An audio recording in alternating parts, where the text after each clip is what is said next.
उद्योगपति अनिल अंबानी की मुश्किलें रुकने का नाम नहीं ले रही।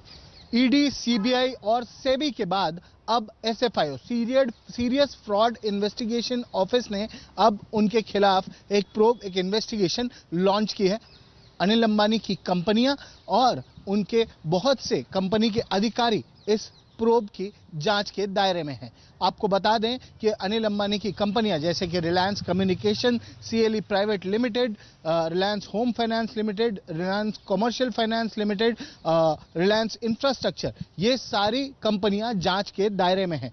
आपको बता दें कि अनिल अंबानी की बहुत सी कंपनियां जैसे कि रिलायंस कम्युनिकेशन, रिलायंस इंफ्रा और अन्य कंपनियों ने बैंकों से बहुत ज़्यादा लोन लिए थे। 2010 से 2012 के बीच करीब 40,000 करोड़ के लोन इन सारी कंपनियों ने भारतीय बैंक और विदेशी कंपनियों से भी लिए थे।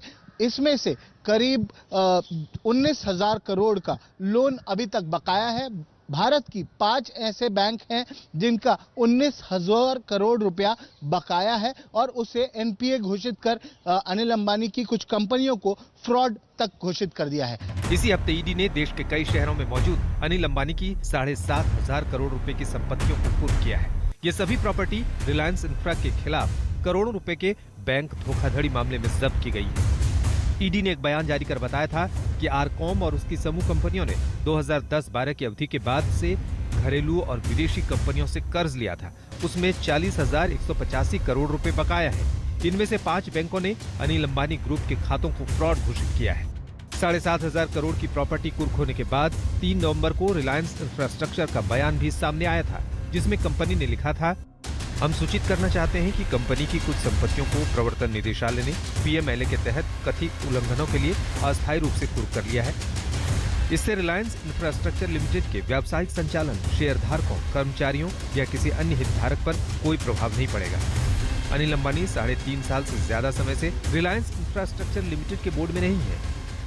सीबीआई ने एक एफआईआर दर्ज कर बैंक फ्रॉड के लिए रिलायंस कम्युनिकेशन और अन्य अनिल अंबानी की कंपनियों पर केस दर्ज किया था, जिसके बाद सर्च भी हुई थी उनके दफ्तरों में, पूरे भारत में, मुंबई में और अन्य जगहों पर। इसके बाद ईडी ने भी उनके घर पर सर्च की, उनके बहुत से दफ्तरों में सर्च की। एक सीएफओ लेवल ऑफिसर जो कि अनिल अंबानी कंपनी से जुड़े थे, उन्हें अरेस्ट तक किया गया। अब मिनिस्ट्री ऑफ कॉर्पोरेट अफेयर्स ने एक प्रिलिमिनरी जांच की थी अनिल अंबानी कंपनियों पर, जिसमें यह पाया कि बहुत सी कंपनियों से साइफनिंग ऑफ फंड्स, मतलब कंपनी से पैसे निकालकर दूसरी जगह डाइवर्ट किए गए और इन्हें अवैध तरीके से किया गया। इसके अलावा यह भी पता चला कि कंपनीज एक्ट के बहुत सारे वायलेशन हैं। कंपनीज एक्ट के जो रूल्स होते हैं उन्हें फॉलो नहीं किया गया है और उन्हें वायलेट किया गया है।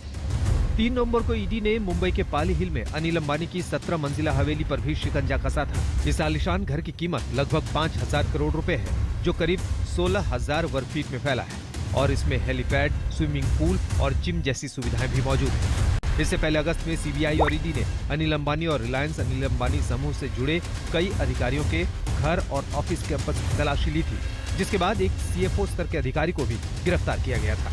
दिव्येश सिंह, मुंबई, आज तक। मुंबई के बांद्रा में आज बॉम्बे हाईकोर्ट भवन के नए परिसर का भूमि पूजन किया गया। इस ऐतिहासिक अवसर का शुभारंभ भारत के मुख्य न्यायाधीश बीआर गवई ने नारियल फोड़कर किया। महाराष्ट्र में मुख्यमंत्री देवेंद्र फडणवीस, उप मुख्यमंत्री एकनाथ शिंदे, अजीत पवार समेत कई न्यायिक प्रशासनिक वरिष्ठ अधिकारी मौजूद रहे।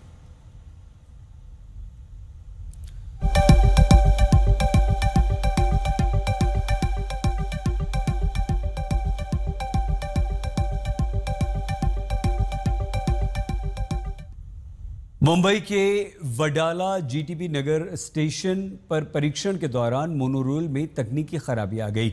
पटरी बदलते समय बोगी थोड़ी सी झुक गई, लेकिन संतोष की बात यह रही कि ट्रेन में उस समय कोई भी यात्री मौजूद नहीं था। इस वक्त हम मुंबई में वडाला के मोनोरेल डिपो के बाहर है। आप देख सकते हैं यहाँ पर मोनोरेल की टेस्टिंग के दौरान जो है वो मोनोरेल यहाँ पर फंसी है और इसमें आप कह सकते हैं कि मुंबई मोनोरेल कॉरपोरेशन ने सितंबर 20 को ये मोनोरेल जो है ये बंद करके इसकी जो टेस्टिंग है वो शुरू की है।